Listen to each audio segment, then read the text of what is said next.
गौरी निरंतर विभूषित वामभागं नारायण प्रिय मनंक मदापहारं वाराणसी पुरपतिं भज विश्वनाथं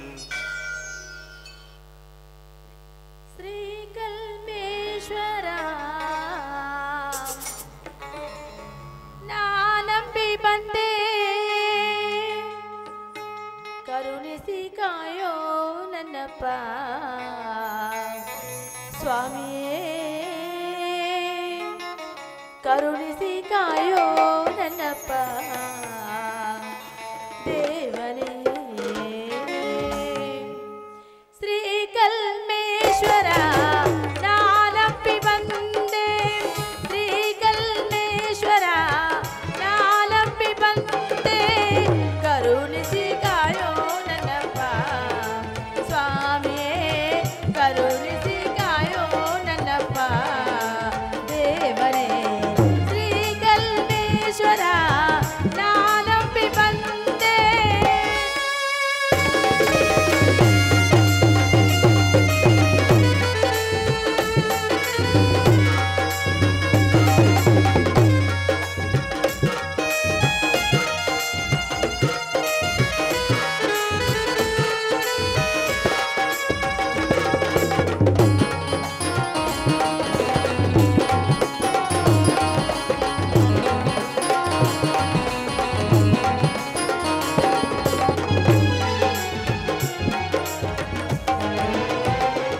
कळगेरी वासा निकायो ईशा भवहरिसु ई परितापा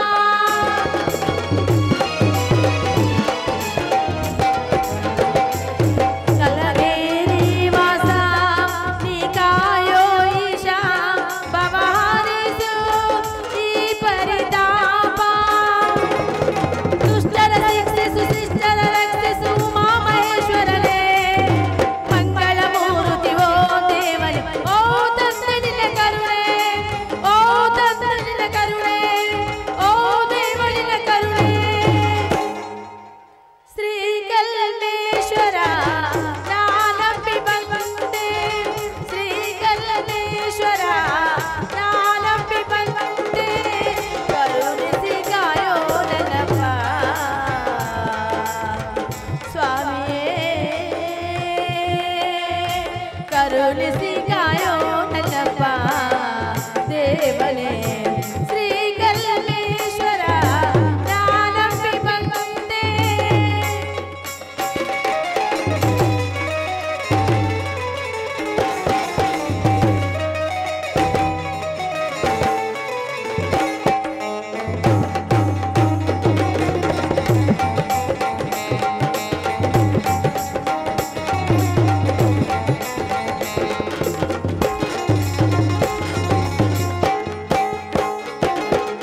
ಧರ್ಮದ ಜ್ಯೋತಿ ಬೆಳಗಿದ ಕೈರುತಿ ನಾಡಿಗೆ ಬೆಳಗಾಗಿ ಬಂದ ದೇವನೇ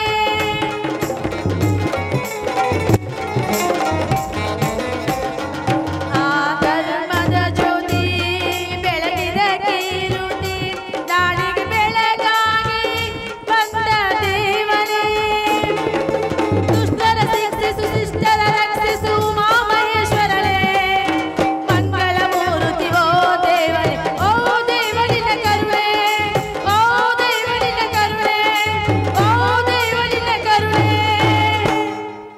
श्री कल्मेश्वरा नानंबि बंदे ओ देवनिन्न नानंबि बंदे करुणिसि कायो नन्नप्प स्वामिये करुणिसि कायो नन्नप्प देवने श्री कल्मेश्वरा श्री कल्मेश्वरा श्री कल्मेश्वरा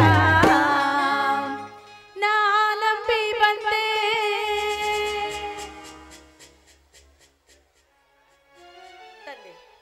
ಕಲ್ಮೇಶ್ವರನೇ ಜಗದ ರಕ್ಷಕನೇ ಜಗದ ಸುತ್ತ ನೆನೆಸಿಕೊಂಡ್ರು ನೀನು ಜಗತ್ಪಾಲಕನು ನೀನೇ ನಮ್ಮಂತ ಬಡವರ ಮೇಲೆ ನಿನ್ನ ದಯೆ ಇರದಿದ್ರೆ ಈ ಜಗದ ಮೇಲೆ ನಾವು ಬದುಕೋದೆಂತೂ ಸ್ವಾಮಿ ನಿನ್ನ ದಯದಿಂದಲೇ ಇವತ್ತು ಬಡವರ ಮಗಳಾಗಿ ನಾನು ಶ್ರೀಮಂತರ ಮನೆ ಸೊಸೆಯಾಗಿ ನನ್ನ ಮನೆಯ ನಡೆಯಕ್ಕೆ ಹೋಗುವಂತ ಒಳ್ಳೆ ಸುದಿನ ಇವತ್ತು. ಈ ನಮ್ಮ ಸಂಸಾರದಲ್ಲಿ ಯಾವುದೇ ಒಂದು ಕುಂದು ಕೊರತೆ ಬರದಂತೆ, ಯಾವ ಕಷ್ಟವೂ ನಮ್ಮ ಹತ್ರ ಸೋಕದಂತೆ ನಮ್ಮ ಮೇಲೆ ನಿನ್ನ ಕರುಣೆ ಇಟ್ಟು ಸದಾ ನಮ್ಮನ್ನು ಕಾಪಾಡುವ ಭಾರ ನಿನ್ನದು ತಂದೆ, ನಿನ್ನದು. ಅದು ಅಲ್ಲದೆ ನನ್ನ ತಂದೆ ನನ್ನ ಶಂಕರನನ್ನು ತನ್ನ ಜೀವಕ್ಕಿಂತ ಹೆಚ್ಚಾಗಿ ಪ್ರೀತಿಸಿ ಅವನ ಮೇಲೆ ತನ್ನ ಪ್ರಾಣವನ್ನೇ ಇಟ್ಟುಕೊಂಡು ಸಾಕಷ್ಟು ಸಾಲಿ ಕಲಿಸಿದ್ದಾನೆ. ಆದಷ್ಟು ಬೇಗನೆ ನನ್ನ ನನಗೆ ಒಂದು ಸರ್ಕಾರಿ ನೌಕರಿಯನ್ನು ಕೊಟ್ಟು ಈ ಬಡವರ ಮನೆಯನ್ನು ಉದ್ಧಾರ ಮಾಡುವ ಭಾರ ನಿನ್ನನ್ನೇ ಕೂಡಿದೆ ತಂದೆ, ನಿನ್ನನ್ನೇ ಕೂಡಿದೆ.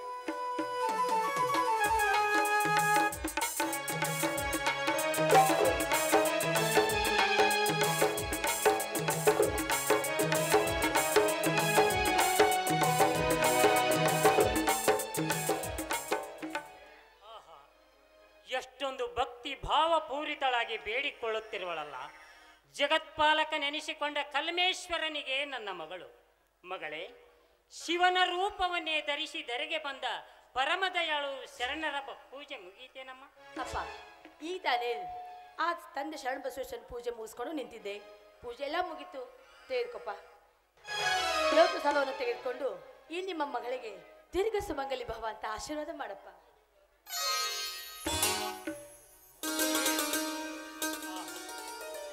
ಹೇ ಕಲ್ಮೇಶ್ವರ, ನಿನ್ನ ಅಗಾಧ ಮಹಿಮೆಯಿಂದಲ್ಲವೇ ತಂದೆ ಈ ಬಡವನ ಮಗಳ ಬರಿದಾದ ಕೊರಳಿಗೆ ಶ್ರೀಮಂತ ವರನ ಮನೆಯ ಕರುಣಾಕರದಿಂದ ಮಾಂಗಲ್ಯ ಭಾಗ್ಯ ಲಭಿಸಿತು. ದೇವ, ನಿನ್ನ ಅಂತಃಕರಣ ಶುಭಾಶೀರ್ವಾದವು ಸದಾ ಈ ಬಡವರ ಬಾಳಿನ ಮೇಲಿರಲಿ ದಯಾನಿಧಿಯೇ. ಅಪ್ಪ, ಆ ದೇವರ ದಯೆ ಇರೋದ್ರಿಂದ ತಾನೇ ಇವತ್ತು ನಿಮ್ಮ ಮಗಳು ಸೌಭಾಗ್ಯವತಿಯಾಗಿ ಮಾಂಗಲ್ಯ ಭಾಗ್ಯವನ್ನು ಧರಿಸಿಕೊಂಡು ಗಂಡನ ಮನೆಗೆ ಹೋಗುವಂತಾಗಿದ್ದು. ಅಪ್ಪ ಮಗಳೇ, ನೀನು ಹೇಳುವ ಮಾತು ನಿಜವಿದೆ. ಇನ್ನು ನೀನು ತವರು ಮನೆಯನ್ನು ಬಿಟ್ಟು ಗಂಡನ ಮನೆಗೆ ಹೋದ ಮೇಲೆ ನಿನ್ನ ಭವಿಷ್ಯತ್ ಬಾಳಿನ ಹಾಗೂ ಹೋಗುಗಳನ್ನು ಕಾಪಾಡಿಕೊಂಡು ಹೋಗುವ ಹೊಣೆ ಕೂಡ ಈ ನಮ್ಮ ಆರಾಧ್ಯ ದೇವರಾದ ಕಲ್ಮೇಶ್ವರನದೇ ಆಗಿದೆಯಮ್ಮ. ಇಂದು ನಿನ್ನನ್ನು ಕರೆಯಲು ನಿನ್ನ ಪತಿ ಸದಾನಂದರು ಬರುವವರಿದ್ದಾರೆ. ಬೇಗನೆ ಹೊರಡುವ ಎಲ್ಲ ಸಿದ್ಧತೆಯನ್ನು ಮಾಡಿಕೋ ಮಗಳೇ. ಪತಿಯ ಮನೆಯಲ್ಲಿದ್ದರೂ ಕೂಡ ನಿತ್ಯದ ನಿನ್ನ ನೇಮದಂತೆ ಹೊತ್ತಿಗೆ ಸರಿಯಾಗಿ ಶರಣರ ಪೂಜೆಗೈಯುತ್ತ ಸದಾಕಾಲ ಶರಣರ ಮಂಗಲ ನಾಮಸ್ಮರಣೆಯಲ್ಲಿಯೇ ಇರಬೇಕಮ್ಮ. ಈ ಶರಣರ ಪವಿತ್ರವಾದ ಸೇವೆಯೊಂದಿಗೆ ನಿನ್ನ ಪತಿಯೇ ಪರಮೇಶ್ವರನು ಎಂದು ಭಾವಿಸಿ ಸದಾ ಅವರ ಸೇವೆ ಮಾಡುತ್ತಿರಮ್ಮ, ಮರೆಯಬೇಡ. ಆಯ್ತಪ್ಪ, ಚಿಕ್ಕ ವಯಸ್ಸಿನಲ್ಲೇ ತಾಯಿಯನ್ನು ಕಳೆದುಕೊಂಡು ನನಗೆ ಈ ನಿಮ್ಮ ಭಾವನೆಯ ಮಾತನ್ನು ಅರ್ಥ ಮಾಡಿಕೊಂಡು ತಿಳಿದುಂಡರೂ ಚಿಂತೆ ಇಲ್ಲ, ಪತಿಯ ನನ್ನ ಪರದೈವ ಅಂತ ತಿಳಿದುಕೊಂಡು ಅವರ ಪಾದದಡಿಯಲ್ಲಿ ಬಿದ್ದು ನನ್ನ ಜೀವನವನ್ನು ಕಳೆಯುತ್ತೇನಪ್ಪ. ಅಪ್ಪ, ಚಿಕ್ಕ ವಯಸ್ಸಲ್ಲೇ ತಾಯಿಯನ್ನು ಕಳೆದುಕೊಂಡು ನನಗೆ ತಾಯಿ ಇಲ್ಲದಂತೆ ನೋಡಿಕೊಂಡು ತುತ್ತು ಮಾಡಿ ನಿಮ್ಮ ಕೈಯಿಂದ ನನಗೆ ತಿನ್ನಿಸಿದ್ದೀರಾ. ಹೀಗಿರುವಾಗ ನಿಮ್ಮನ್ನು ಅಣ್ಣನನ್ನು ಬಿಟ್ಟು ಆ ಶ್ರೀಮಂತರ ಮನೆಯಲ್ಲಿ ನಾನು ಸೌಖ್ಯವಾಗಿರುವುದು ಎಷ್ಟರ ಮಟ್ಟಿಗೆ ಸಾಧ್ಯವಪ್ಪ? ಇರುವ ಆಸ್ತಿಯನ್ನು ಮಾರಿ ನನ್ನ ಮದುವೆ ಮಾಡಿಕೊಟ್ಟು ಈ ಗುಡಿಸಲದಲ್ಲಿರುವಂತಹ ಸ್ಥಿತಿಯನ್ನು ಕಂಡು ಆ ಶ್ರೀಮಂತರ ಮನೆಯಲ್ಲಿ ನಾನು ಹೇಗಪ್ಪ ಸುಖದಿಂದ ಇರ್ತೀನಿ? ನೀವೇ ಹೇಳಿ ಅಪ್ಪ, ನೀವೇ. ಎಂತ ಹುಚ್ಚಿಯಮ್ಮ ಮಗಳೇ, ನಾವು ಹೇಗಿದ್ದರೇನು, ಎಲ್ಲಿ ಬದುಕಿದರೇನು? ಹೆಣ್ಣು ಹಣ್ಣು ಹಾಗಲವಾಗುವವರೆಗೂ ಹೆಣ್ಣಿನ ಜೀವನ ಕಣ್ಣೀರಿನ ಕಡಲಲ್ಲಿ ಕೈ ತೊಳೆದು ಕಣ್ಣು ಮುಚ್ಚುತ್ತದೆ ಶಾರದ. ಅದಕ್ಕಾಗಿ ಕೊಟ್ಟ ಮನೆಯಲ್ಲಿ ತಮ್ಮ ಮಕ್ಕಳು ಸುಖವಾಗಿರಲಿ ಎಂದು ಆಶಿಸುವುದೇ ಹೆಣ್ಣು ಹೆತ್ತ ತಂದೆ ತಾಯಿಗಳ ಕರ್ತವ್ಯವಾಗಿದೆ. ನೀನು ನಿನ್ನ ಗಂಡನ ಮನೆಯಲ್ಲಿ ಆಯುಷ್ಯ ಪರ್ಯಂತ ಸೌಖ್ಯವಾಗಿರುವುದನ್ನು ಕಂಡು ಸಂತೋಷ ಪಡುವುದೇ ನಿನ್ನ ಬಂಧು ಬಾಂಧವರ ಧರ್ಮವಾಗಿದೆ. ನಮ್ಮ ಬಗ್ಗೆ ಚಿಂತಿಸಿ ಕೊರಗಿಸಿದರಮ್ಮ ನಿನ್ನ ಕಾಯವನ್ನು. ಅಪ್ಪ, ಏನ್ ಮಾತು ಅಂತ ಇದೆಯಪ್ಪ? ಸಣ್ಣ ವಯಸ್ಸಿನಲ್ಲೇ ತಾಯಿಯ ಮುಖ ಕಾಣದ ನಾನು ನಿಮ್ಮ ಜೊತೆಗೂಡಿ ಈ ಮನೆಯಲ್ಲಿ ಬೆಳೆದಿದ್ದೇನೆ. ಹೀಗಿರುವಾಗ ಈ ಮನೆಯಲ್ಲಿ ನೀವು ಅಣ್ಣ ನೀನು ಸೇರಿಕೊಂಡು ಮತ್ತೊಬ್ಬರ ಮನೆಯ ಮುಂದೆ ಹೋಗಿ ಕೂಲಿ ಇದೆ ಏನು ಅಂತ ಕೇಳುವಂತ ಸ್ಥಿತಿ ನನ್ನಿಂದ ಬಂದಿದೆಯಪ್ಪ, ನನ್ನಿಂದ ಬಂದಿದೆ. ಈ ಸ್ಥಿತಿಯಲ್ಲಿ ನಾನಿರ್ಬೇಕಾದ್ರೆ ನಿಮ್ಮನ್ನು ಈ ಸ್ಥಿತಿಯಲ್ಲಿ ನೋಡೋದಕ್ಕೆ ಹೇಗಪ್ಪ ಸಾಧ್ಯ? ಒಂದ್ ವೇಳೆ ನಾನು ನಿಮಗೆ ಹೆಣ್ಣಾಗಿ ಹುಡ್ತಿದ್ರೆ ನಿಮಗೆ ದುರಾವತಾರ ಬರ್ತಾ ಇರಲಿಲ್ಲಪ್ಪ. ದುಃಖಿಸದಿರು ಮಗಳೇ, ನಿನ್ನ ಕರುಳಿನ ಪ್ರೀತಿ ನಿನ್ನನ್ನು ಈ ರೀತಿ ಮಾತನಾಡಿಸುತ್ತದೆ. ನೋಡಮ್ಮ, ಪತಿ ಮನೆಗೆ ಹೋಗುವ ಸಮಯದಲ್ಲಿ ಕಣ್ಣೀರು ಹಾಕುವುದು ಹೆಣ್ಣು ಮಕ್ಕಳಿಗೆ ಒಳಿತಲ್ಲವಮ್ಮ. ನಿನ್ನನ್ನು ಕರೆಯಲು ಕಾತುರದಿಂದ ಬರುವ ನಿನ್ನ ಅಣ್ಣನಿಗೆ ಪ್ರೀತಿಯಿಂದ ಹೋಗಿ ಆಶೀರ್ವದಿಸುತ್ತಾರೆ. ಅಪ್ಪ, ನೀವು ಇಷ್ಟೊಂದು ನನ್ನನ್ನು ಒಳ್ಳೆ ರೀತಿಯಿಂದ ಮದುವೆ ಮಾಡಿಕೊಟ್ಟು ಗಂಡ ಮಣ್ಣಿಗೆ ಕಸ ಈ ಸುರಿಯುವ ಹೆಣ್ಣು ಆ ನನ್ನ ಹೆತ್ತ ತಾಯಿ ನೋಡಿದ್ರೆ ಅದೆಷ್ಟು ಸಂತೋಷ ಪಡ್ತಿದ್ದಳೋ ನಾಕಾನೆ. ಆದ್ರೆ ಆ ವಿಧಿ ನಾನು ಹುಟ್ಟಿದ ಕ್ಷಣ ನನ್ನ ತಾಯಿಯನ್ನು ನನ್ನಿಂದ ತುಂಬಾ ದೂರ ಮಾಡಿ ನನ್ನ ಹಣೆ ಬರ ವಿಚಿತ್ರವನ್ನು ಯಾವ ರೀತಿ ಬರೆದಿರುವ ನೋಡಪ್ಪ. ಈ ಸಮಯದಲ್ಲಿ ನನ್ನ ತಾಯಿ ಇರ್ಬೇಕಾಗಿತ್ತು ಅಪ್ಪ, ನನ್ನ ತಾಯಿ ಇರ್ಬೇಕಾಗಿತ್ತು. ಮಿಂಚಿ ಹೋದ ಮಾತಿಗೆ ಅದೆಷ್ಟು ಚಿಂತಿಸಿ ಕಣ್ಣೀರು ಸುರಿಸಿದರು ಯಾವ ಫಲವೂ ಸಿಗಲಾರದಮ್ಮ. ಪತಿ ಮನೆಗೆ ಹೋಗುವ ಸಮಯದಲ್ಲಿ ಕಣ್ಣೀರು ಹಾಕುವುದು ಹೆಣ್ಣು ಮಕ್ಕಳಿಗೆ ಒಳಿತಲ್ಲವಮ್ಮ. ಹೋಗು, ನಿನ್ನನ್ನು ಕರೆಯಲು ಕಾತುರದಿಂದ ಬರುವ ನನ್ನ ಅಳಿಯ ಸದಾನಂದನ ಕೈ ಹಿಡಿದು ನಗು ನಗುತ್ತಾ ಗಂಡನ ಮನೆಗೆ ಹೋಗು. ನೀನು ಅಲ್ಲಿ ಅತ್ತಿ ಮಾವಂದರಿಗೆ, ಭಾವ ಮೈದುನರಿಗೆ, ನಾದಿನಿ ನೆಗಣ್ಣಿಯರಿಗೆ, ಅಕ್ಕಪಕ್ಕದ ನೆರೆಮನೆಯ ಹೆಣ್ಣು ಮಕ್ಕಳೆಲ್ಲರಿಗೂ ಬೇಕಾಗಿ ನಿನ್ನ ಗಂಡನ ಆಜ್ಞೆಯನ್ನು ಪಾಲಿಸುತ್ತಾ ಆನಂದದಿಂದ ಬಾಳು ಸಾಗೇನು ಸಮ್ಮ. ನಿನ್ನ ಸದ್ವರ್ತನೆಯ ಶೀಲ ಶಾಂತಿಯಿಂದಲೇ ನಿನ್ನ ತಂದೆ ತಾಯಿಗಳ ಕೀರ್ತಿ, ವಂಶದ ಕೀರ್ತಿ, ಬಂಧು ಬಳಗದವರ ಕೀರ್ತಿ ಬೆಳಗುವುದು ಮಗಳೇ.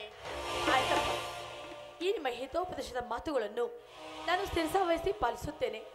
ಹೆತ್ತ ಮನೆಗೆ ಹೂ ತರುವ ಮಗಳಾಗುತ್ತೇನೆ ವಿನಃ ಹುಲ್ಲು ತರುವ ಮಗಳಾಗುವುದಲ್ಲಪ್ಪ. ಈ ನಿಮ್ಮ ಮಾತಿಗೆ ಈ ಶರಣರ ಪಾದವೇ ಸಾಕ್ಷಿಯಪ್ಪ.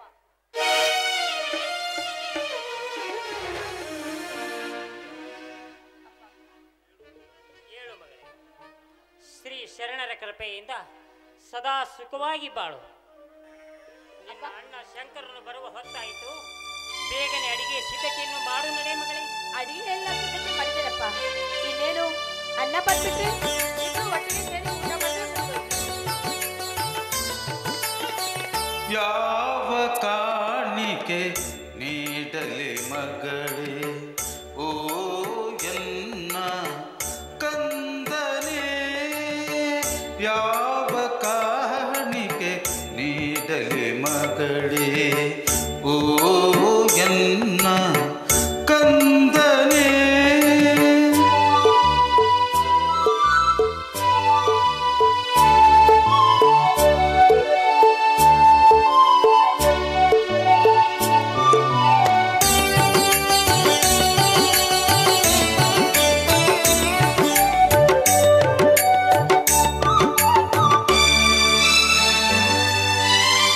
ಮಲೆನಾಡ ಕಣಿವೆಗಳ ಹಸಿರು ಬನದಿಂದ ನಿನಗಾಗಿ ಗಿಣಿಯಂತ ನಾ ತರಲಾರೆ.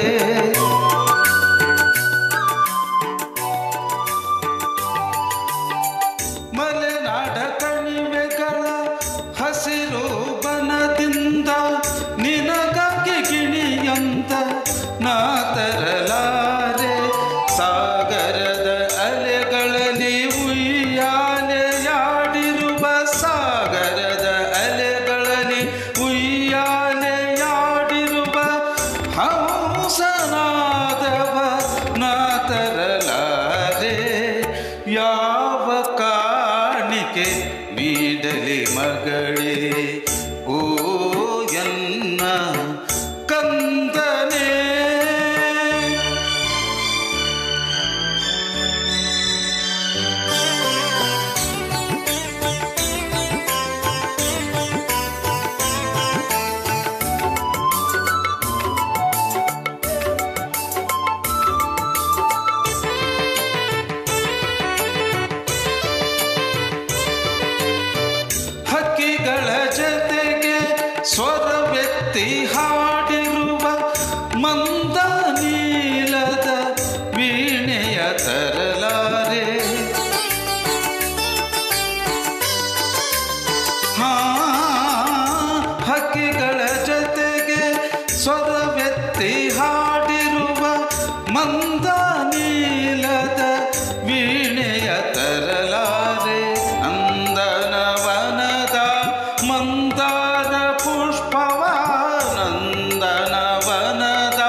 ಮೆರೆಸಿರುವ ಮುತ್ತಿನ ಪಲ್ಲಕ್ಕಿಯ ನಾ ತರಲಾರೆ.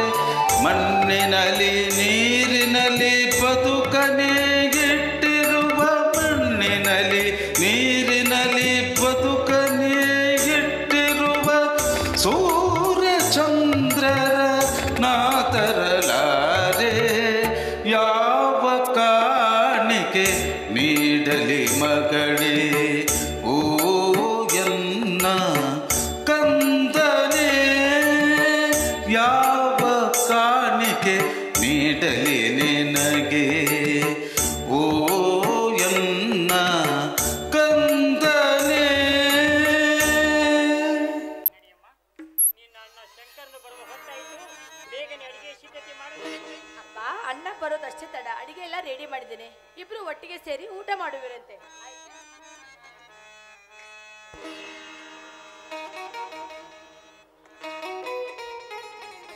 ಅಪ್ಪ ತಂಗಿ, ಅಣ್ಣ, ಈಗ ಬಂದೆಯಾ? ಬಾ ಅಣ್ಣ, ದೇವರಿಗೆ ನಮಸ್ಕರಿಸಿ ದೇವರ ಪ್ರಸಾದವನ್ನು ತೆಗೆದುಕೊಂಬ. ಏಕಮ್ಮ, ದಿನವೂ ನಗು ನಗುತ್ತಾ ದೇವರ ಪ್ರಸಾದ ಕೊಡುತ್ತಿದ್ದ ನೀನಿಂದು ಸಪ್ಪ ಮುಖ ಮಾಡಿಕೊಂಡೇಕೆ ಪ್ರಸಾದ ಕೊಟ್ಟೆಯಮ್ಮ?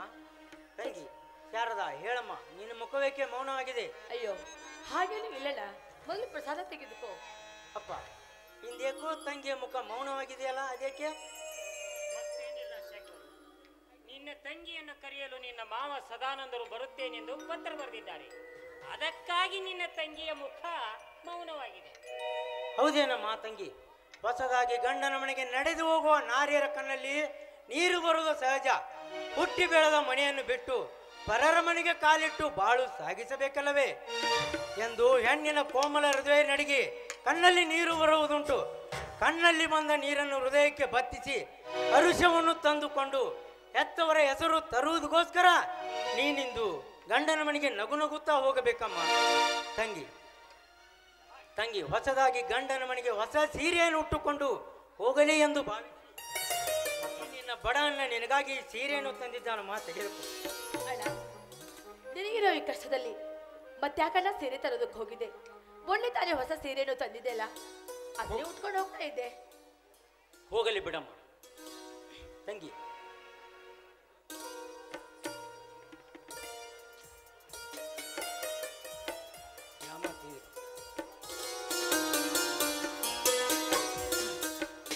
ತಂಗಿ, ಹೊಸದಾಗಿ ಗಂಡನ ಮನೆಗೆ ನಡೆದು ಹೋಗುವ ಹೆಣ್ಣು ಮಗಳಿಗೆ ಹೊಸ ಸೀರೆಯನ್ನು ಉಡಿಸಿ ಕಳಿಸದಿದ್ದರೆ ಜನರು ಏನೆಂದಾರಮ್ಮ ನಮಗೆ? ಜನರೇನಣ್ಣ ಸಾವಿರ ಮಾತು ಮಾತಾಡ್ತಾರೆ. ಹಾಗಂತ ತಿಳ್ಕೊಂಡು ನಮ್ಮ ಪರಿಸ್ಥಿತಿ ಅವ್ರಿಗೆ ಏನ್ ಗೊತ್ತಿದೆ ಅಂತ ಮಾತಾಡ್ಕೊಳ್ತಾರೆ. ಅಣ್ಣ, ಜನ ಇಂದಿಲ್ಲ ನಾಳೆ ನಾವು ಉಟ್ರು ಅಂತಾರೆ, ಉಡ್ದಿದ್ರು ಅಂತಾರೆ. ಹಾಗಂತ ಜನರ ಮಾತಿಗೆ ನಾವು ಕಿವಿ ಕೊಡ್ಬಾರ್ದಣ್ಣ. ಹೋಗಲಿ ಬಿಡಮ್ಮ, ನಾನೇನು ಬಹು ಬೆಲೆ ಬಾಳುವ ಪಿತಾಂಬರವನ್ನು ತಂದಿಲ್ಲ. ಹೊಸದಾಗಿ ಗಂಡನ ಮನೆಗೆ ಹೋಗುವ ತಂಗಿಗೆ ಈ ನಿನ್ನ ಬಡವನ್ನು ಕೊಡುವ ಅಲ್ಪ ಕಾಣಿಕೆ ಎಂದು ತಿಳಿದು ಉಟ್ಟುಕೊಂಡು ಹೋಗಮ್ಮ.